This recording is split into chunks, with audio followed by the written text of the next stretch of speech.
mara baada ya kusherehekea na kuadhimisha sherehe ya Pentekoste. Na katika siku ya leo Mama Kanisa anafanya kumbukumbu ya Bikira Maria mama wa Kanisa. Kanisa lilizaliwa siku ya jana, siku ya Pentekoste. Tumetimiza miaka 2026.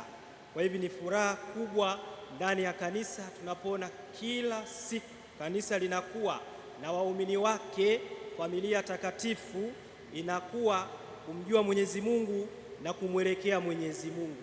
Tunapoadhimisha kumbukumbu hii ya Bikira Maria mama wa Kanisa, ambaye na yeye pia alikuwa ni mmojawapo katika kile chumba cha juu ambako Roho Mtakatifu aliwashukia mitume pamoja na Bikira Maria.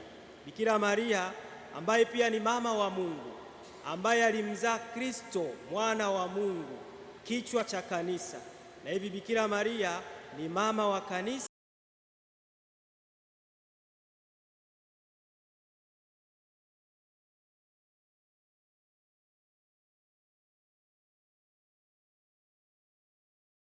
Mama, kama tutakavyosikia katika somo la Injili, Bwana wetu Yesu Kristo anatukabidhi kwake Bikira Maria, anamkabidhi Yohane kwa Bikira Maria, na Maria anamkabidhi kwa Yohane, mama, tazama mwanao. Hayo ni maneno ya Kristo pale msalabani. Familia ya Mungu, hatuna budi kumwelekea huyu mama kwa mioyo ya upendo, kwa mioyo ya unyenyekevu. Ndiye mwombezi wetu kwa Mungu, ndiye mwombezi wetu kwa Bwana wetu Yesu Kristo.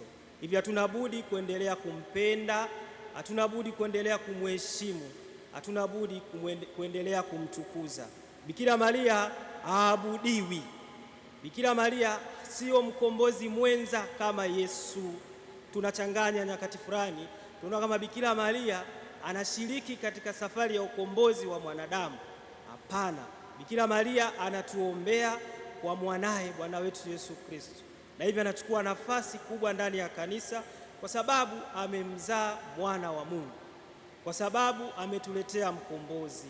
Na hivyo familia ya Mungu, tukiwa na moyo huo wa imani kwa mama Bikira Maria, tukiri makosa yetu ili tupate kuadhimisha mafumbo haya matakatifu.